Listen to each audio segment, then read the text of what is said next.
a fim de que o nosso esforço para descobrir, para transformar, para distribuir os bens materiais, busquemos sempre a promoção integral dos nossos irmãos e somos, e para que servimos a eles, por ti e em ti, com nossas atividades, acendamos todos juntos pela escala dos bens materiais, até a posse do Filho dos bens do céu. É o que te pedimos por Cristo nosso Senhor. Amém. Pai nosso que estás no céu, santificado seja o vosso nome, venha a nós o vosso reino, seja feita a vossa vontade, assim na terra como no céu. O pão nosso de cada dia nos dai hoje, perdoai as nossas ofensas, assim como nós perdoamos a quem nos tem ofendido. E não deixeis cair em tentação, mas livrai-nos do mal. Amém. Podemos assentar. Antes de passar a palavra para o Paulo, queria só dizer que nós estamos aqui na igreja do Santuário de Santa Rita, trabalhando para construir um campanário. E vamos fazer um almoço dia 31 de maio no Hotel de Luio Palm Plaza. E se alguém quiser participar, vai ser uma honra. E aquela senhora Vitali, a Marta, ela tem os convites, né? Então, no final da palestra, quem quiser participar, ela pode, então, vender os convites. Obrigado, Gustavo, e todos vocês. Agora eu passo a palavra ao Paulo, que dirige os trabalhos. Obrigado. Hoje eu estou vendo gente que já está se repetindo aqui, né? Tem muitas pessoas já se repetindo, mas eu sempre faço a mesma pergunta. Quem está vindo aqui pela primeira vez? Bom, então eu vou explicar, como sempre, o que é a DCE. A DCE é uma entidade mundial ligada à Uniapac, cuja sede é em Paris. É ligada à Igreja Católica, mas tem um sentido ecumênico muito forte, com grupos no Rio Grande do Sul, existem grupos de protestantes, vamos falar assim, históricos, né, evangélicos, mas protestantes históricos, com pastores, enfim. Então, ela é uma entidade que tem essa visão e, normalmente, dentre as nossas atividades, uma das principais atividades é divulgarmos e executarmos a doutrina social católica nas empresas, o valor do trabalho e tudo mais. E por que a doutrina social? A doutrina social foi introduzida pelo Papa Leão XIII no século XIX e tratando de como se fosse um embate, uma resposta ao marxismo, em resposta à visão do marxismo,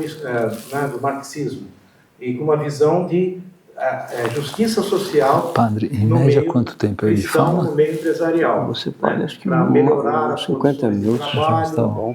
Os valores e tudo mais. Então, essa é a nossa missão, de divulgarmos a doutrina social. Nós temos congressos mundiais todo ano. Esse ano será no México, o ano passado foi nas Filipinas. Nós temos congressos no Brasil também.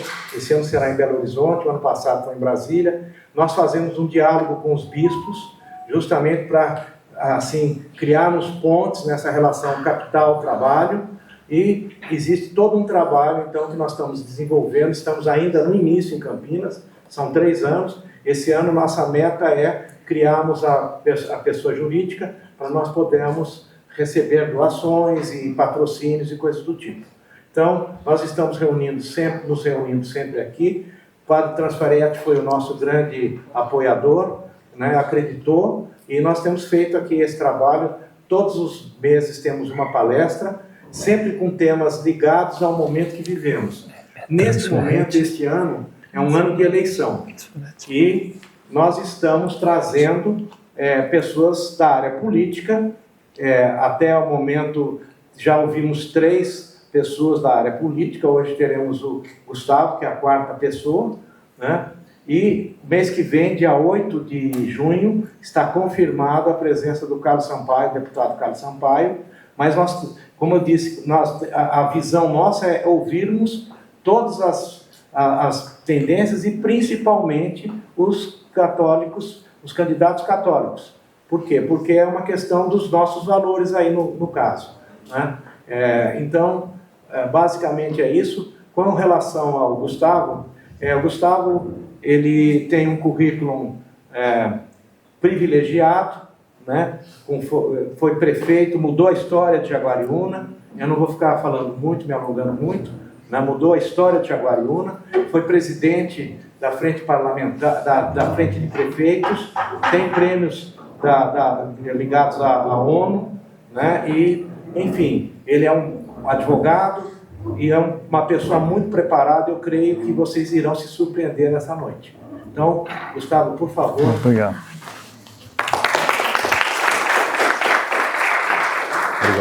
Obrigado. O Sérgio Valim mandou um presente para você, disse que carregou você no colo. É verdade, lá é americano. No colo não sei, mas carregou. Bom, boa noite a todos. É um prazer aqui estar na companhia de vocês, cumprimentar o padre Antônio Trasferretti pela gentileza do convite, o Paulo Roberto Toledo Correia também pelo convite, e agradecer aqui ao Milton também, ao Frederico, ao querido amigo Furlan e a todos vocês aqui que se reúnem nessa noite.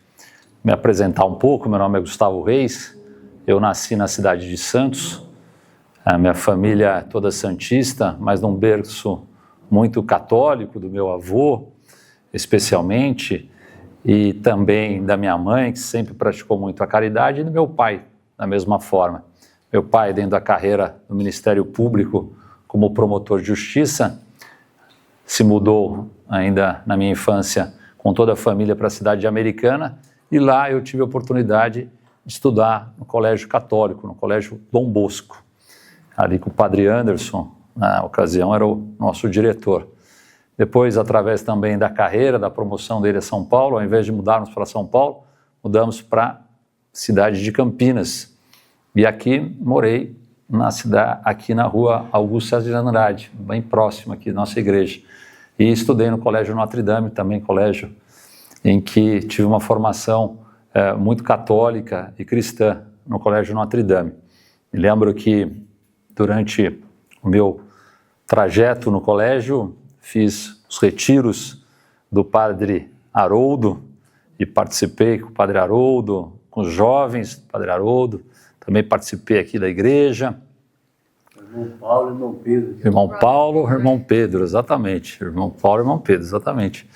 O irmão Paulo era incentivador também do esporte, chegava a jogar cartas com ele. No jogo de dados. Ele era, exatamente. Jogava beisebol também. E foi uma época muito gostosa da minha vida ali no Colégio Notre Dame. E fui crismado, batizado em Americana, ali com o Sérgio Valim, que era juiz da comarca, junto com meu pai. Então tinha uma ligação muito grande com a família Valim. E depois eu fui crismado aqui em Campinas, e a minha crisma, que acabou acontecendo durante um ano inteiro, nós tínhamos reuniões de crisma com os outros estudantes do Colégio Notre Dame. E ao longo desse período, estava tudo programado, depois de um ano todo fazendo as reuniões de crisma, e chegou o exato momento em que nós iríamos fazer um retiro, e o Colégio Notre Dame nos colocou numa chácara afastada para fazer o retiro, que seria sexta, sábado para domingo. Aí já temos almoço todos, aí fazermos toda a confraternização. No entanto, coincidiu o domingo com a final do campeonato de futebol, do qual eu era goleiro ainda com a minha turma de Americana. E como é que eu ia fazer? Aliás, a final era sábado. E o treinador do time falou, mas você não pode faltar o goleiro. O goleiro tem que... Como é que nós vamos fazer sem o goleiro a final do campeonato? Eu falei, mas não posso sair, eu estou no retiro. Como é que eu vou? Não, você vai sair no retiro. Mas é numa fazenda afastada o retiro. Eu falei, não, vou fazer o seguinte, eu vou te buscar, você não fala nada para ninguém, nós vamos buscar. Como era um retiro numa fazenda afastada, tinham lá uns 40 jovens, eu falei, acho que ninguém vai notar então a minha saída. Padre, fugi do retiro e fui jogar a final. Quando eu voltei, o irmão Roberto estava possesso. O retiro inteiro estava me procurando. Imaginando que eu tinha caído em algum rio, tinha morrido. Bom, sem perdão, o irmão Roberto falou assim, você está expulso do retiro. Me expulsou do retiro. Não deixou eu fazer... Perdemos o título ainda. Não deixou eu fazer o retiro. Perdi o ano inteiro. O que me salvou? A igreja Santa Rita de Cássia, que me acolheu. E aí, posteriormente, alguns meses depois, eu fiz aqui a crisma na igreja e acabei sendo batizado e crismado. Então, mas assim, tem uma fé muito grande. Eu acho que até as próprias palavras do Papa Francisco, ele diz que a gente não pode, falou em 2013, que a gente não pode fazer igual Pôncio Pilatos, né? Lavar as mãos. E que o gesto mais alto da caridade é a política, porque ela busca o bem comum. E inspirado nesses valores do catolicismo, da Igreja Católica, de amar e servir, é que eu iniciei a minha carreira política ainda na Faculdade de Direito, na cidade de Bauru. Ali, os verdadeiros valores em buscar o direito de igualdade e lutar por aqueles jovens que não tinham condição de fazer uma faculdade, e ali iniciou a minha luta para que a gente pudesse dar oportunidade de bolsa para aqueles jovens. E aí participei como presidente do centro acadêmico, comecei o movimento todo estudantil naquele momento, fui eleito depois presidente da juventude do PPS, que era o meu primeiro partido, e no ano de 2000 acabei sendo eleito vereador na cidade de Jaguariúna, depois eu fui secretário de Desenvolvimento Econômico, e em 2008, tinha mudado em 2000 para Jaguariúna, me candidatei pela primeira vez como candidato a prefeito e acabei ganhando a eleição. Em 2009, a primeira coisa que eu faço como prefeito da cidade é justamente criar uma oportunidade daqueles jovens que não tinham condição de fazer uma faculdade e criei um programa chamado ProUni Municipal, que diferente do nacional, o municipal nosso, a pessoa depois de formada não precisaria dar nenhum dinheiro de volta para a prefeitura. Não, ela tinha que ter assiduidade e boas notas. E a partir daí, não eram 10 bolsas, nem 50, mas sim 500 bolsas. Então, mais de 10 mil jovens se formaram ao longo desse período. Ao invés dele ser um chão de fábrica, a gente deu a chance dele se tornar um advogado, uma médica veterinária, uma engenheira, um professor. Então, todo mundo na vida precisa de uma chance.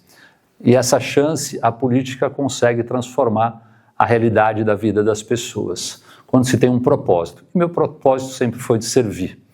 E através desse programa eu tive muito orgulho de dizer que muitas mães e muitos pais chegavam para mim e falavam, Gustavo, graças ao ProUni Municipal, hoje meu filho é um médico, minha filha é uma advogada, meu filho é um engenheiro. Então a gente consegue ter um propósito e com isso, através da política pública, mudar a realidade das pessoas. Assim como o maior dom que Deus deu para a gente é o dom da vida. E eu sempre batalhei muito pela questão da mulher e da saúde da mulher. A cada 1000 bebês que nasciam em Jaguariúna, 14 morriam. Esse era o índice de mortalidade infantil. E a saúde da mulher, especialmente nas últimas semanas de gravidez, é muito mais sensível. E eu busquei fazer com que a gente tivesse um cuidado maior. A OMS preconiza 6 consultas de pré-natal, nós dobramos para 12.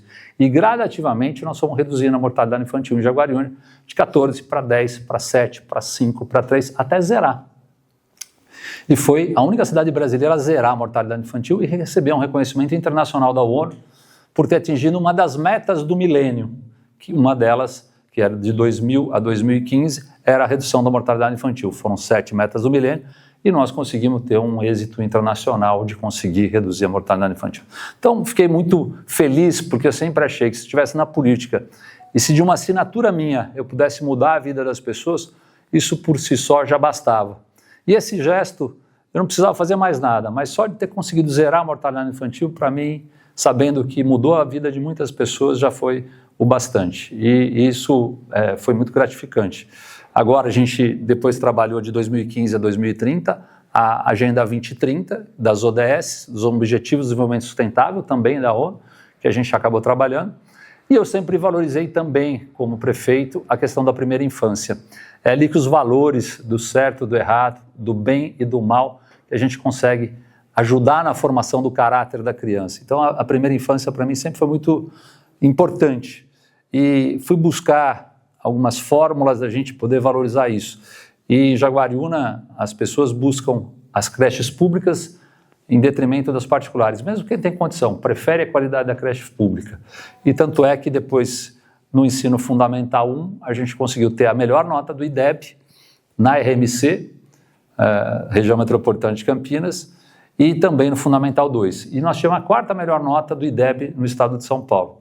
Então a gente vê que é um ciclo completo, desde a primeira infância, no Fundamental 1, Fundamental 2, o ensino médio quem dá o estado, o município não pode dar, e depois tem o ensino superior ou técnico, que lá também a gente também construiu o ensino técnico. Então, a gente fazer política é fazer escolhas. Escolhas, e a política ela dá a oportunidade. Mas nós vivemos num país em que o regime que a gente vive é um regime presidencialista. O regime presidencialista, Paulo, ele diz que você tem muito poder, o presidente da República, tem muito poder o governador do estado e tem muito poder o prefeito municipal. Só que você não vive na União, você não vive no estado. A vida acontece na cidade. É ali que as coisas acontecem. Então, dependendo se você tiver um bom prefeito ou um mau prefeito, você vai sentir na pele as consequências desse gestor, porque a concentração dele é muito forte em cima dos pensamentos que ele tem. E eu vou dizer um exemplo muito claro, e vocês vão lembrar disso aqui, porque eu vivia em Campinas nessa época. Nós tivemos aqui, na época, um prefeito que tinha uma forma de gestão muito mais de um parlamentar do que um executivo. E aí nós trouxemos uma série de consequências. Quando o tema da campanha da fraternidade esse ano, da CNBB, é a questão da habitação.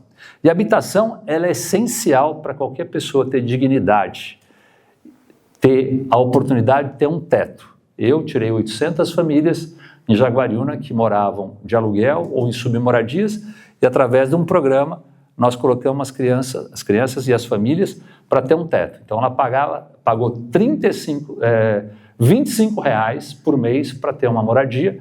Então um mês, durante 12 meses ela pagou R$300, são 10 anos para pagar, pagaram R$3.000 para ter uma casa. Então, isso é política habitacional, que eu tive uma política habitacional lá.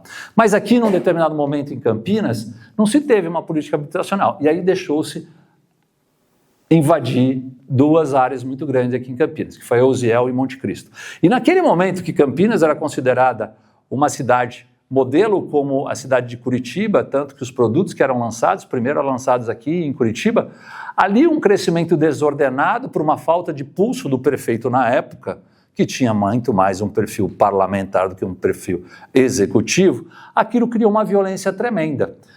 A onda de sequestro aumentou, tinha até a questão do Andinho na época, que acabou aterrorizando, porque ele tinha ali dentro do seio da favela, das 2 comunidades, uma forma de poder se proteger e poder disseminar a questão da violência, e Campinas acabou se tornando insustentável. Por quê? Porque teve uma falta de política, porque o prefeito não teve a coragem necessária de invadir os primeiros movimentos e ter uma política habitacional. Agora, recentemente, o Dário teve uma situação parecida, mas o Dário foi lá o quê? Colocou a Guarda Municipal, a Polícia Militar, falou, não, aqui não vamos invadir, vamos construir casas para dar dignidade e não barracos.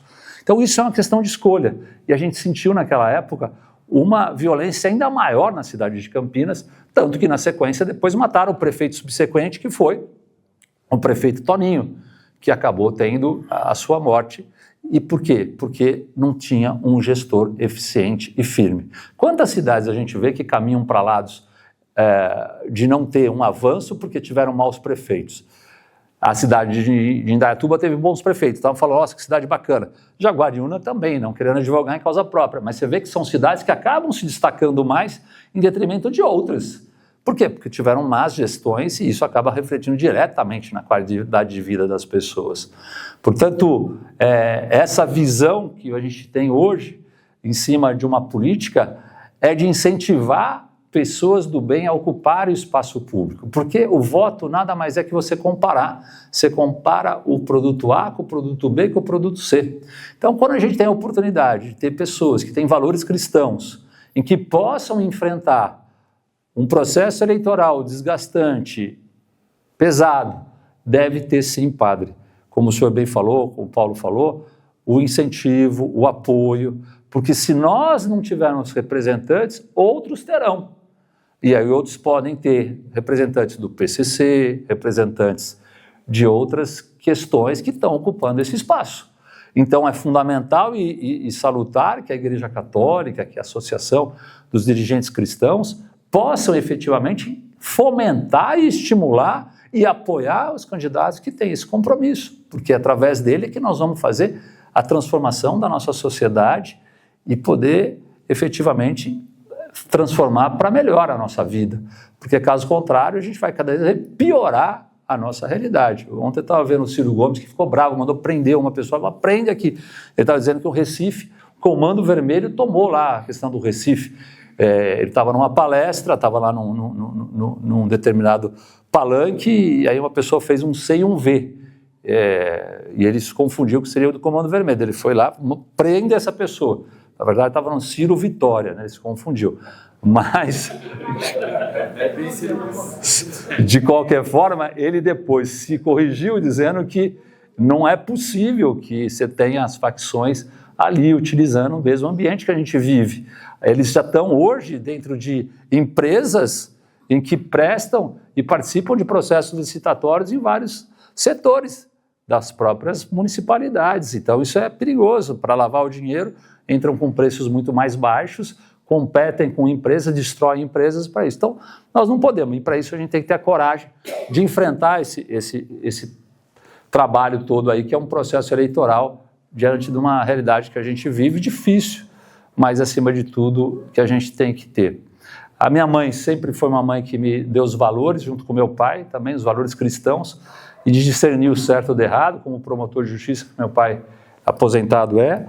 E eu sempre tive na Igreja Católica uma referência da minha fé. Em todos os momentos de angústias que eu tive na prefeitura, sempre a fé nunca deixou eu perder a sensibilidade de ajudar o próximo. Existem duas maneiras de se administrar uma cidade. Uma maneira tradicional. Você pode pegar, fazer prédios, pontes, tapar os buracos, que é importante. Essa é a maneira tradicional. E tem uma outra maneira de se administrar uma cidade, que é você administrar para as pessoas. Eu sempre, nessa dúvida, escolhi administrar para as pessoas. A ponte pode ruir, o prédio pode perecer, mas quando eu dou um diploma de um curso superior, isso ninguém tira da pessoa, é para a vida toda. Quando eu dou a oportunidade dele ter uma casa, é para a vida toda. Quando eu dou a oportunidade de fazer uma faculdade, quando eu dou a oportunidade de ter uma chance na vida, para a vida toda. Então, eu sempre tive essa visão de ajudar as pessoas, sempre teve esse olhar de poder participar, de poder ajudar. Efetivamente, sempre com uma política muito voltada a ajudar quem mais precisa, para que a gente possa ter o Estado ajudando quem de fato precisa. O que nós não podemos é ter uma falta de controle que existe hoje dentro da sociedade. Dentro de uma sociedade hoje, de um país em que nós vivemos, em que nós temos uma falta total de controle sobre os programas sociais. E aí é muito sério isso quando a gente fala, porque nós temos que ajudar muito, e isso não me faz ser rotulado nem de uma cor e nem de outra, como muitos fazem, rotular por algumas posturas. Mas aquela mãe que tem 4 filhos e o marido abandonou essa mãe, e ela tem um filho autista, ela tem um filho deficiente e mais outros 2 filhos para cuidar, e ela não tem condição de sair de casa, porque ela não pode deixar o filho deficiente, o filho autista, e ela tem que cuidar dessas crianças, essa mãe tem que ter sim apoio do Estado. Essa tem que ter sim apoio do Estado. Agora, aquele cara que está plenamente ativo, com capacidade de trabalho, ele não pode se escorar num programa social em que dá para ele lá os seus 1.000 e pouco, mais os benefícios do Vale Gás, mais outros todos os benefícios, e ele que poderia trabalhar, não trabalha e faz o bico do Uber. E ele sobrevive com isso. Recebe os programas do governo Esse não pode. Então falta o quê? A fiscalização. Você tem que ter a fiscalização. Se você for em qualquer posto de atendimento do trabalhador, o famoso PAT, das cidades aqui do nosso estado de São Paulo, em todos os PATs estão sobrando vagas de emprego. Você não consegue contratar as pessoas, porque estão escorados em programas sociais em que não tem uma fiscalização, em que não tem um controle. Por isso que é importante a gente ter essa percepção.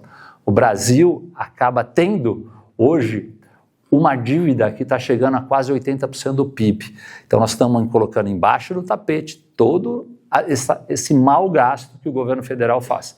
São 160 bilhões que o governo gasta do Bolsa Família e mais 140 bilhões que o governo gasta do BPC, que é o benefício da prestação continuada, que são importantes, mas os 300 bilhões precisariam ter uma fiscalização melhor, precisariam ter um controle melhor e não ser uma máquina, muitas vezes, de manobra política para um lado ou para o outro. Isso faz com que a gente tenha um Brasil que hoje tem as dificuldades numa taxa de juros de 15%, mas que os dados econômicos que nós tivemos o ano passado não foram ruins, porque você teve um crescimento econômico de 2,3%, é um crescimento até que razoável, você teve uma inflação de 4,26%, que está ainda dentro do centro da meta, você teve um dólar que fechou a 5,50%, então, os dados econômicos credenciam esse governo ainda a ir para um processo eleitoral, mesmo diante da gastança exacerbada, mesmo diante desse governo ultrapassado que nós vemos, mas está credenciado hoje e está com uma máquina poderosíssima que é a máquina do governo federal, mas completamente ultrapassado.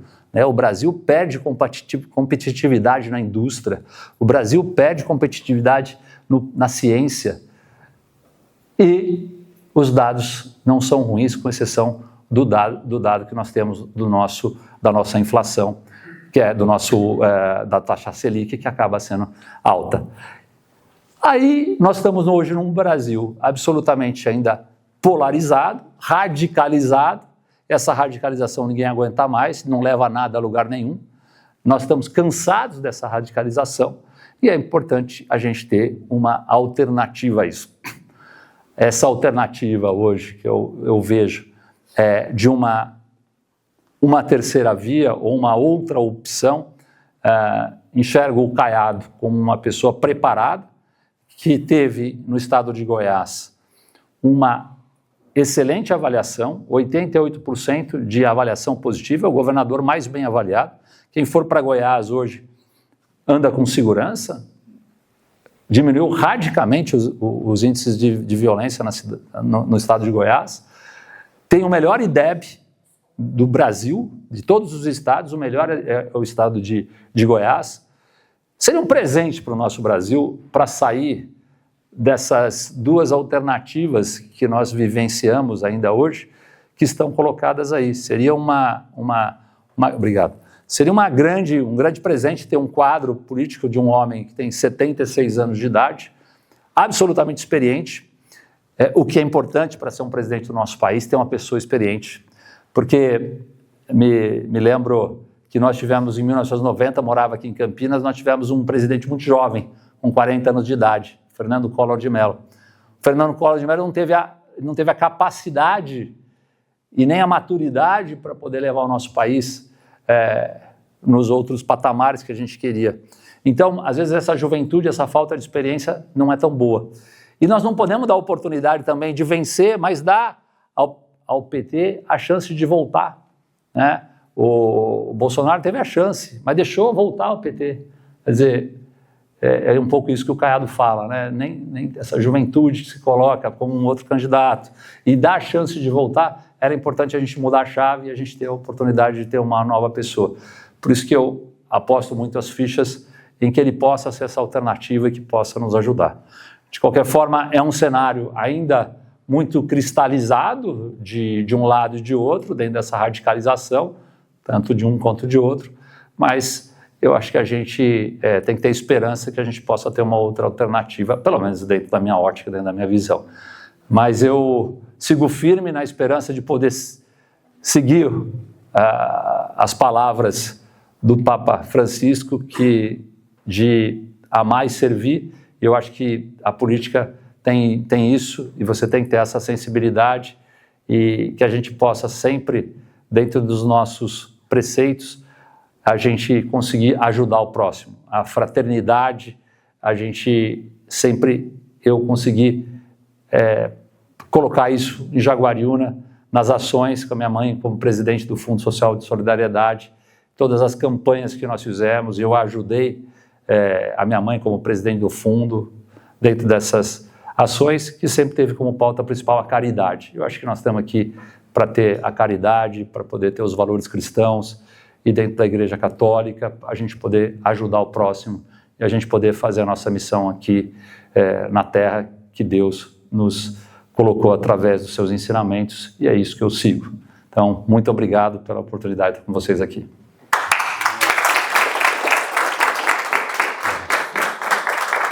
Fiquem à vontade. Pois não. Quantos mandatos você teve como prefeito? Olha, eu posso pedir música no Fantástico, porque eu tive 3. Você vê que o povo não tem juízo, né? Gustavo, Oi. Você colocou essas... Sempre se falou numa terceira via, né? Não é de agora. Faz várias eleições que tem que aparecer a terceira via. Agora eu queria, antes de se concretizar essa terceira via que está posta, eu acho que ela está posta, lisura das eleições. Eu ainda não acredito que ainda esse ano vai ter lisura. Porque se eu estiver errado, me corrija. A eleição de 22, durante 1h30 na computação nacional de votos, não apareceu um voto para o Bolsonaro. E se eu voltar um pouquinho mais lá atrás, na reeleição de Dilma Rousseff, a mulher de ensacar o vento no saco, teve uma urna em Belém do Pará, que ela teve todos os votos da urna, não teve nem branco, nulo, nada. E o Aécio não teve nenhum. Então, por isso que eu coloco assim, tem uma terceira via colocada, já se tentou em outras vezes, mas a lisura das eleições, ela vai se fazer, porque para mim, eu acho que, na minha opinião, modesta opinião, nós não tivemos lisuras em várias eleições aí passadas. Tá? Você lembra quando começou as urnas eletrônicas no Brasil? E unificou em 2000. Eu participei desde 2000 até hoje, eu participei de todas as eleições. Eu já ganhei e já perdi a eleição. A urna eletrônica, ela é offline, ela não tem contato fora, com o mundo exterior. Em cada sala do colégio eleitoral tem uma urna. Em cada sala você pode ter o fiscal de cada partido. Acabou a votação, naquela máquina sai a zerésima, que é uma fitinha amarela.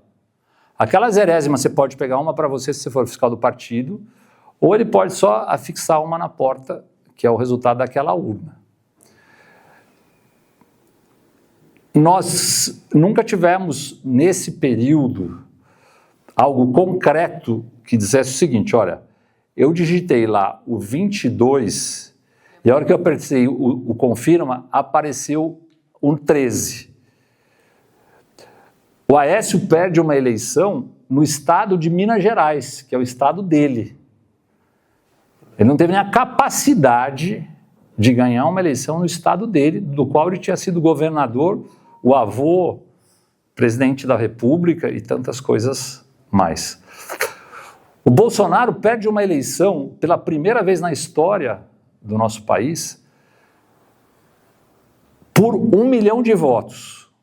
E o candidato dele em São Paulo ganha do PT. 2,5 milhões, eu acho. Ganha do PT. Bolsonaro entra 15 vezes na fila, como é que faz para perder uma eleição?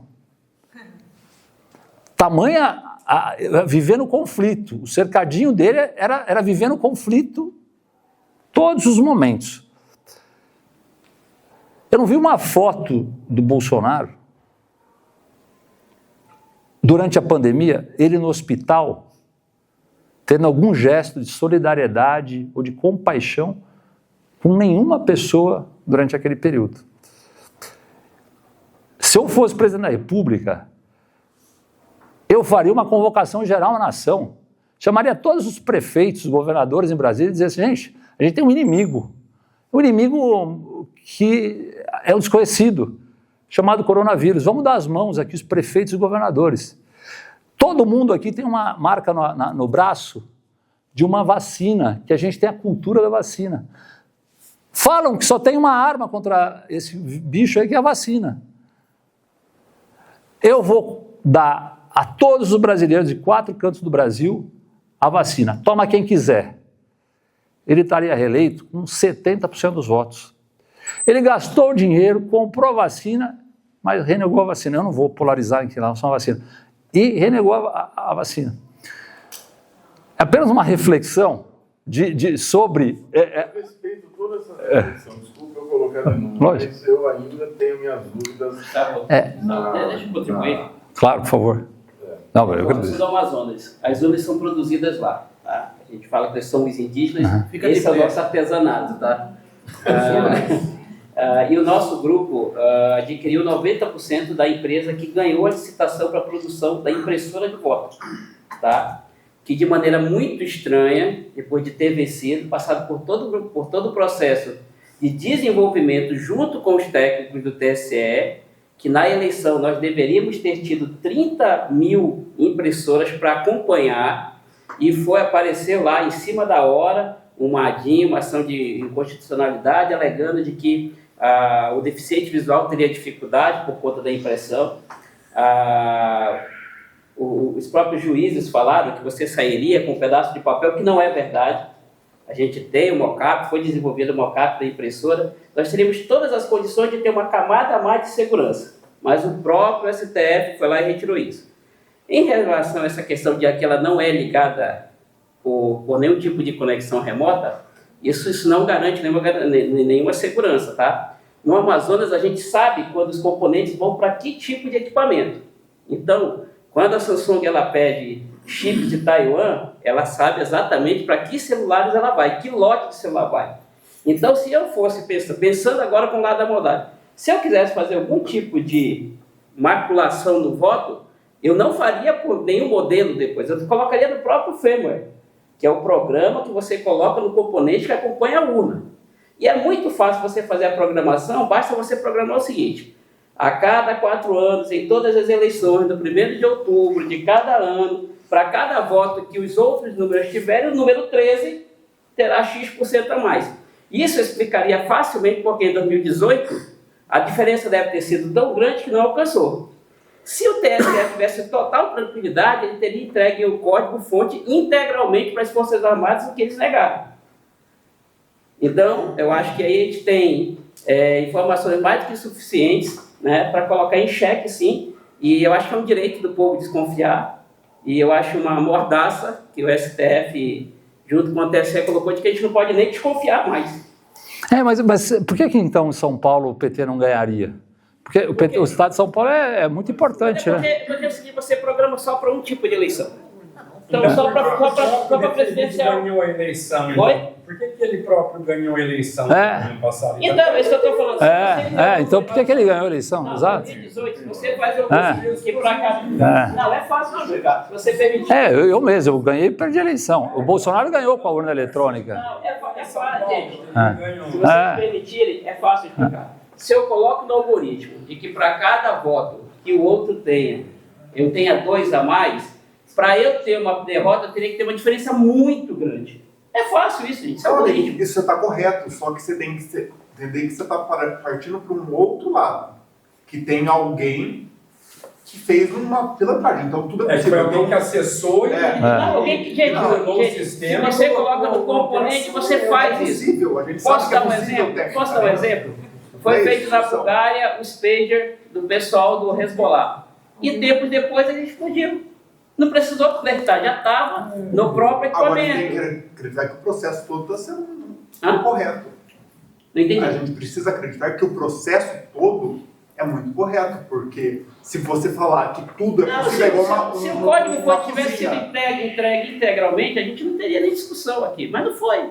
Identificavelmente foi negado. Mas deixa, vamos deixar para depois. Pois não. Na verdade, a minha pergunta... O padre, enfim, eu tenho um amigo que ele participou, foi uma das empresas contratadas, era diretor na época, ele participou de toda a vistoria, de toda essa parte técnica aí da homologação da urna eletrônica, da segurança dela. Foi um governo antes do governo da Dilma. Poderia qualquer hora a gente chamar ele aqui para palestrar. É uma discussão longa, né? Essa tecnologia.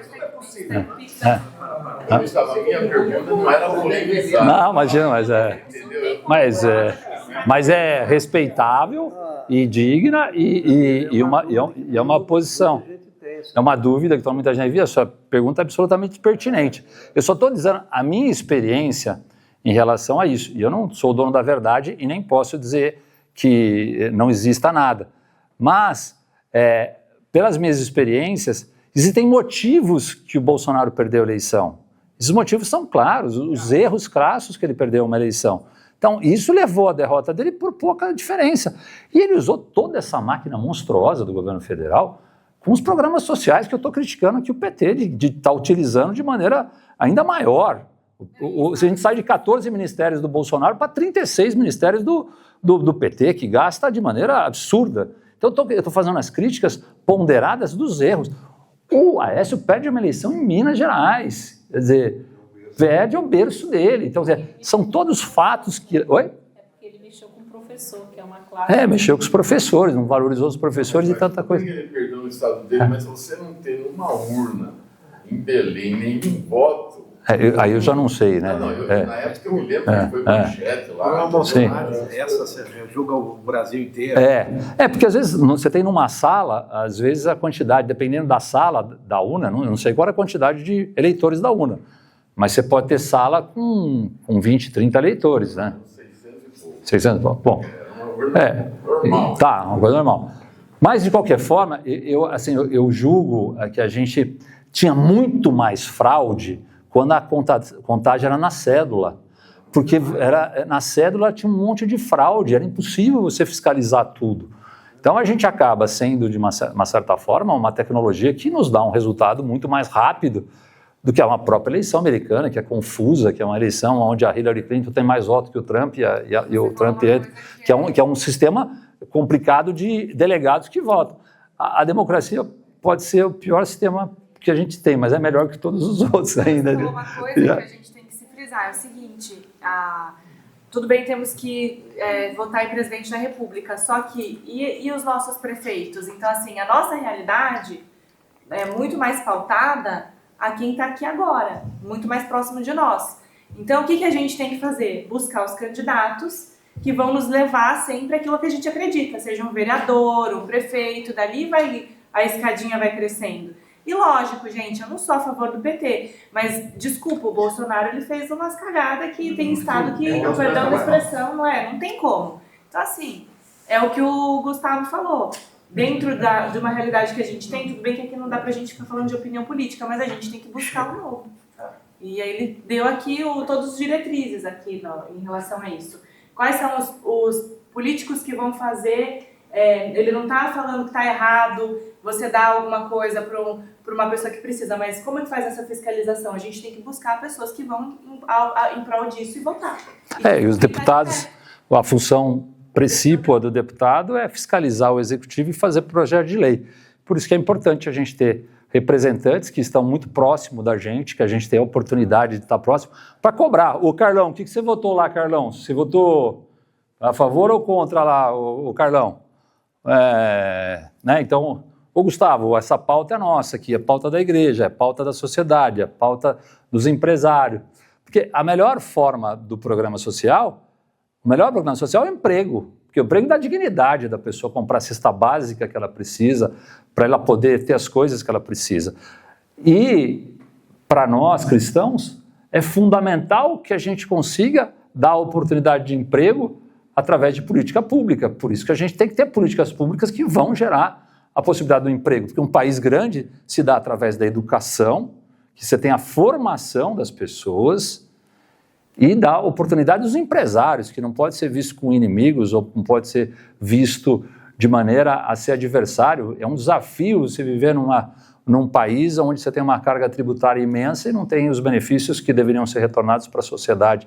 E sim, a gente deveria ser um facilitador. Então, quer dizer, o empresário tem um pouco desse papel. Fizeram agora uma reforma tributária, que é uma reforma tributária que me deixa um pouco assustado. Ela penaliza os municípios produtores. Não vou entrar um pouco na série, que ele quer perguntar, eu quero te ouvir. Pode falar. Sabe assim, o pessoal geralmente gosta de a polêmica entre um e outro, não tem. Né? Fala mais alto, por favor. Não tem a polêmica entre um e outro, né? Então o que eu vejo assim, que falta, como eu vejo com os jovens, né? Tá faltando, eu não vejo um plano de governo que nem o governo chinês. Eles têm plano de 50 anos. Mais ou menos que tipo o Getúlio Vargas fez, né? Então 50 em 5. Eu vejo que falta isso, e a pessoa esquece que não é o presidente que causa todo o problema, né? O problema causa o quê? Pelos senadores, deputados federais, estaduais, prefeitos e tudo mais.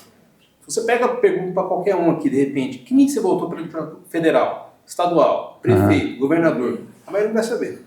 Então não é um presidente que vai acabar com o país, é a falta de plano de governo, no sentido de longo prazo, né? Então, porque você pega o governo chinês, a gente fala muito do Made in China. Cara, você vai na Canton Fair para trazer produto para cá, é gigantesco. Então você tem um plano também nos Estados Unidos. Então você não tem um plano, eu não vejo assim, claro. Falando dos jovens, eles estão mudando o pensamento, né? Então quando você pega de 2002, que foi quando o PT foi eleito, né? 2002 até 26, você tem 20 anos aí. Então eles não perceberam uma mudança de política. Você tem uma FHC, mas você não tem anteriormente alguém nisso, né? Você vê algum plano de governo futuro ou essa discussão polêmica que a gente vai morrer e vai continuar? Qual o seu nome? Jean. Jean, nós precisamos acabar com isso. Nas últimas 9 eleições presidenciais, 9, o PT ganhou 5. Começa em 2002 com a esperança. Traz um empresário para ser vice de Minas Gerais, José de Alencar, e aí começa. Ali, tudo bem, você tinha um Lula com uma esperança, né? O Cristo Redentor voando no Time, na revista Newsweek, eu acho, uma revista inglesa, The Economist, né? O Brasil, né, surfa uma onda tremenda naquele momento, dívida baixa, paga a dívida com a FMI. Depois disso, hoje, quem é a principal liderança do qual o Lula busca o seu aconselhamento? Já um cara ultrapassado, um PT que ele ganha 5 eleições, e quem é a pessoa que ele consulta para poder levar o nosso país? É a Janja. Hoje ela tem um papel fundamental dentro do nosso país. Então veja a pobreza que nós vivemos no nosso país de opção de candidato para a gente poder fazer o plano chinês ou para a gente poder ter um plano maior, porque falta o plano, né? Não se tem o plano. O Michel Temer, ele teve a oportunidade de dar os remédios amargos que o Brasil precisava, porque ele não era populista. Os dois que nós temos são populistas e trabalham no populismo para poder se retroalimentar dentro dessa polarização, dessa radicalização que não leva nós a lugar nenhum, mas só se alimenta os dois. E os dois têm 45%, a família Bolsonaro e o Lula. E isso nos deixa bastante preocupados se a gente não der oportunidade para outras pessoas entrarem, ou para deputados novos entrarem, ou para a gente poder mudar. Por quê? Porque é um sentimento de uma escassez de liderança política que nós temos hoje, sem um plano mais longínquo que dê esperança para a gente poder mudar. Porque um Lula ultrapassado e... Qual a administração que o Flávio fez na vida dele a não ser uma loja da Copenhagen? Qual a experiência que ele tem de gestão? Olha, eu fui prefeito, hein? Fui prefeito jovem. Mas é muito difícil ser prefeito, mas você pega uma bagagem de ser gestor. Eu geri lá, sob a minha responsabilidade, 2.500 funcionários. Não é fácil, mas aquilo me deu uma escola tremenda. Eu tinha 15 secretários, eu sabia como formar o grupo. E se eu não tivesse tido êxito, não teria sido reeleito novamente. Para você ser gestor não é fácil. Então também me preocupa um pouco isso da falta de experiência. Imagina comandar um país sem ter tido uma experiência de gestão. Fulano é um empresário de sucesso, geriu uma grande empresa, tem ligações na China, é um cara preparado, porque a história dele mostra que ele tem uma competência e tem êxito, um homem de sucesso. Como o Zema foi, né? O Zema também é um cara um empresário de sucesso em Minas Gerais foi, é um candidato também, uma outra alternativa. Mas precisa ter essa experiência, né? Para poder ter um plano em que a gente saia dessa pobreza que nós temos de você colocar nos ministérios apenas apadrinhados como o Fernando Haddad, que é da turma, e o Fernando Haddad vai continuar lá, porque é o mais próximo, apadrinhados de diversas ordens, que o PT prestigiou muito mais os seus amigos. E hoje a gente vive num sistema de um semipresidencialismo em que boa parte do poder hoje está, sim, no Congresso. Mas o Michel Temer, voltando, ele dá o remédio amargo, por quê? Porque não tinha compromisso com a reeleição. Então ele vai lá e faz a reforma do trabalhista. Ele faz a reforma trabalhista. Aí ele vai lá e coloca um teto, você não pode gastar mais que isso. Mais que isso não dá para gastar. Então, pouco importa, vamos tirar da onde for, mas não pode mais gastar mais do que isso, né?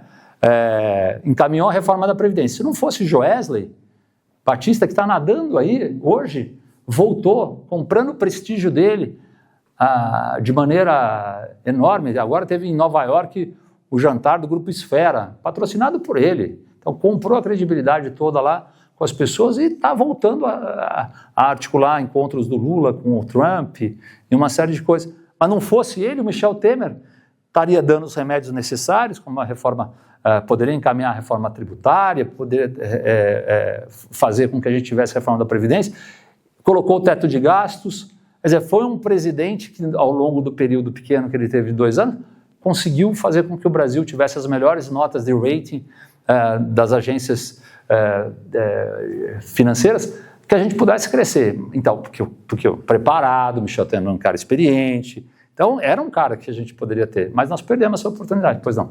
Eu fiz uma parte, agora a pergunta para você, você está em que partido, você vê que cargo, e imagino que você deva ser municipalista, como é que você vê algumas alternativas para melhorar a vida dos prefeitos face à perda de receita com a reforma tributária?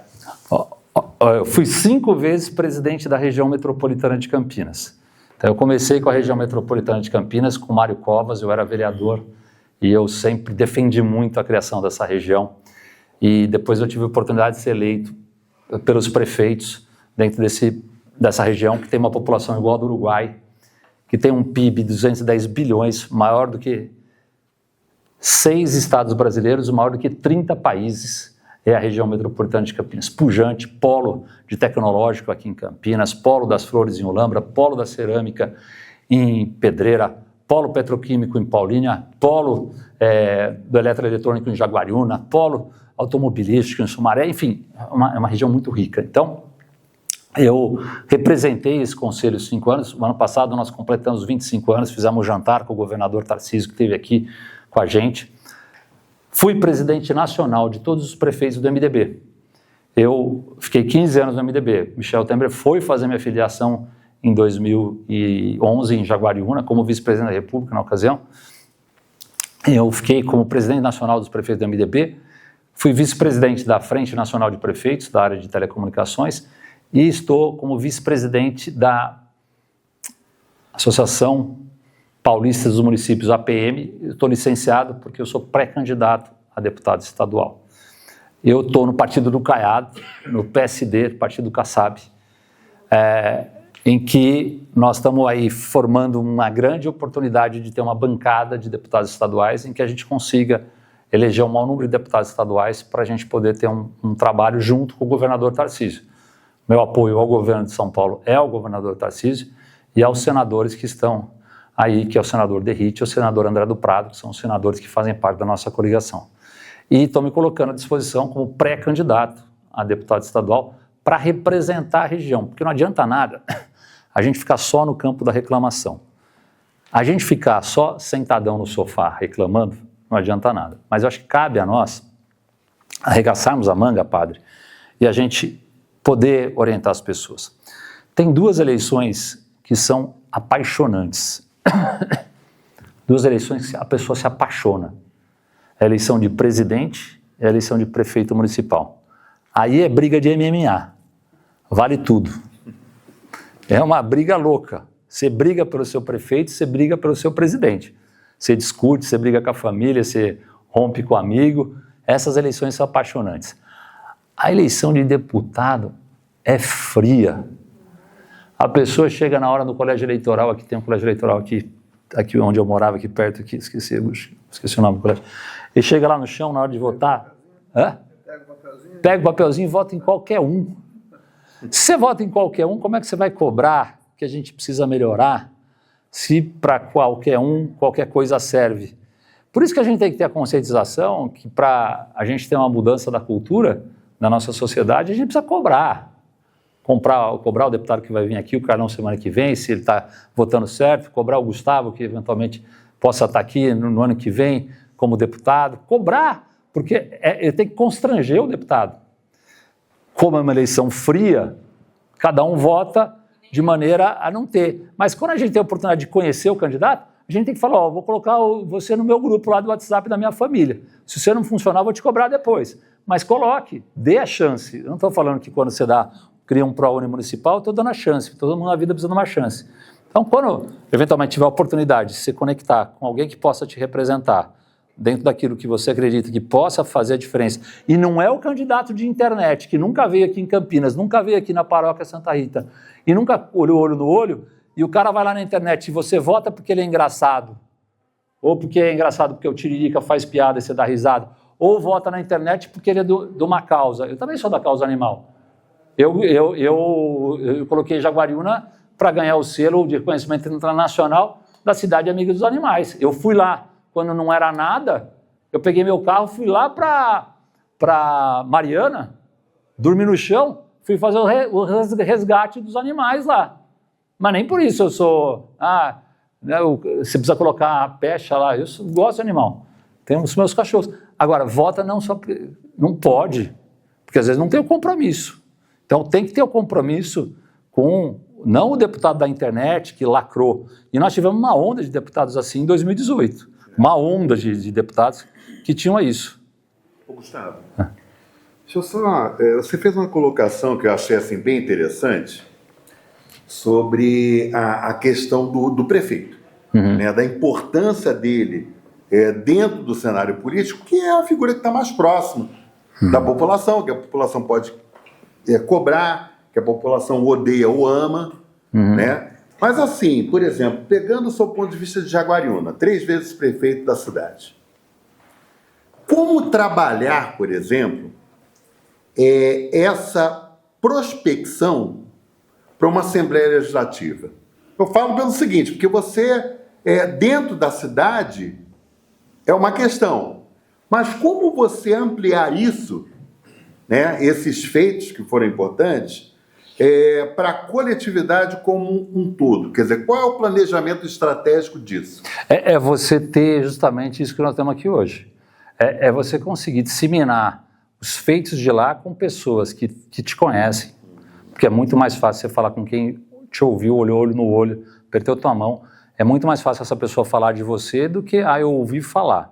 Assim é mais fácil. Então você cria uma grande rede de pessoas que você possa levar todos esses feitos e que essas pessoas possam estar dentro desse mesmo propósito, que é de você ter um representante na Assembleia Legislativa em que você possa ter acesso, em que você possa contar, em que você possa estar. Mas não existe outra forma de você conseguir montar o melhor time que vai conseguir disseminar essas tuas ideias. E aí é o WhatsApp da família, aí é a postagem no Facebook, no Instagram. É dessa forma que você consegue conectar as pessoas no momento certo.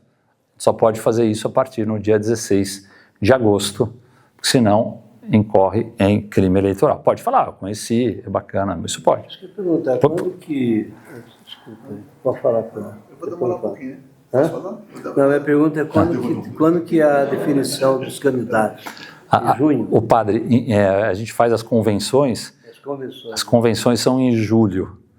Julho e agosto faz a convenção e aí escolhe. Isso vai acontecer até julho, agosto? Olha, eu acho assim. Quem serão os candidatos? Eu acho assim, esse fato que foi um furacão que aconteceu dentro da campanha do Flávio, nós precisamos ver nessa próxima pesquisa se esse voto está tão cristalizado que não abalou nada, ou se abalou e vai dar espaço para um Caiado ou para um Zema entrar nisso. A eleição presidencial ela vai ser decidida em 6% da população. 6% da população, que não é nem tão apaixonada pelo Lula e não tão apaixonada pelo Flávio, vai avaliar como é que vai se posicionar esse cenário. Porque a Quest, eu estive falando com o Felipe, que é o presidente da Quest, ele esteve em Campinas aqui, no Banco Genial, e ele estava falando numa palestra. Ele falou, 17% não quer Lula nem Bolsonaro, e 23% quer um outsider. Então, segundo a Quest, que é um cara sério, me parece, ele está dizendo assim, 41% uma das que tem mais credibilidade do Instituto de Pesquisa. E a pesquisa é uma fotografia do momento. Então, você vê as nuvens como estão hoje, e aí, dentro da Quest, ele fala 41% quer uma mudança. Ele falou, eu aposto R$1.000 com qualquer um aqui que vai dar Lula e Bolsonaro, ele falou, né? Ele falou, eu fiz uma pergunta para ele acreditando que tem a chance de, nesses 41%, de esses caras poderem enxergar no Caiado uma alternativa. O que ele falou? Se chegar nessa pesquisa próxima agora, que nós vamos ter em junho, em julho, e o Caiado conseguir ultrapassar, não foi ele que falou isso eu que estou falando, 15%, eu acho que o Caiado, chegando a 15%, ele vai mostrar para esses 41%, eu tenho chance, vamos comigo. Se ele não chegar nesses 40%, a eleição vai ser 52% para o Flávio, 48% para o Lula, ou 52% para o Lula, 48% para o Flávio. Eu acho que é isso. E haver novos capítulos do Banco Master, né? Porque também tem essa questão. Faltam 6 celulares. Olha, só antes do Furlan falar, se o Tarcísio fosse o candidato, o Tarcísio teria mais viabilidade eleitoral. O Tarcísio não foi candidato porque, no meu modo de ver, de uma forma egoísta do Bolsonaro, falou o seguinte, eu não vou entregar o meu legado para você. Eu prefiro ficar com esse legado para minha família, que mesmo que eu perca, em 2030, os 48% continuam dentro da minha família, eu posso ser o candidato ou meu filho vai ser o candidato. Ele não quis entregar esse espólio para... E aí ele segurou. E a imprensa também segurou. Certa parte da imprensa de esquerda falou assim, é melhor o Flávio para o PT ganhar do que o Tarcísio. Então parte da imprensa segurou, não bateu nele, e esses novos capítulos que nós vimos agora, talvez poderiam ter saído antes. Não sei se quem detinha o poder não quis soltar para deixar o Tarcísio inelegível, porque ele teria que se licenciar em 4 de abril, coisa que ele não fez, e agora acabou acontecendo. O que eu queria fazer um comentário tomando por base a China, foi citado aqui, a situação que nós vivemos no nosso país, nas últimas 2 décadas e meia, vamos pegar aqui 25 anos, 26 anos. Se nós fizermos uma retrospectiva de tudo isso, lá atrás, há 25 anos atrás, o Brasil e a China estavam mais ou menos disputando no mesmo nível. Por que a China fez isso se nós ficamos aqui? Questões políticas. Claro isso. Eu falo com algum conhecimento porque eu frequentei a China de 99 até 2017, todos os anos. Eu acompanhei, pude acompanhar esse crescimento espantoso da China. E é fácil de entender por quê, né? A gente circulando por lá, acompanhando as novidades, a cada ano que você vai, tem coisas novas acontecendo. O que acontece, vem acontecendo na China ao longo dessas 2 décadas e meia? O governo chinês tem 2 vertentes. Uma política é severo, o regime é duro. Tem ordem, né? Tem ordem. Tem ordem e outra coisa. Os governantes, por incrível que pareça, a maioria deles nas grandes cidades são todos PhD. Ou seja, são pessoas extremamente preparadas para governar. Não é um aventureiro, um cachaceiro, enfim, coisas desse tipo. Né? São pessoas preparadas para governar. O prefeito de Xangai é PhD. O governo central é PhD. Pode ver, pesquisa que vocês vão ver isso. E são duas vertentes interessantes. Uma é as questões políticas e a outra é a questão de desenvolvimento do país, do crescimento e da parte produtiva. O governo chinês ele é extremamente agressivo com toda a população.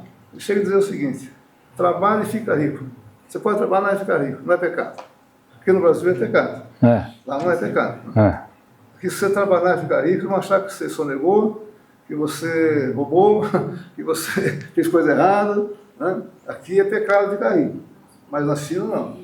Na China, que todo mundo diz que é um país comunista, e é o regime político, sim. O regime econômico é mais agressivo do que os Estados Unidos. Então, eu pude presenciar isso mais de uma vez.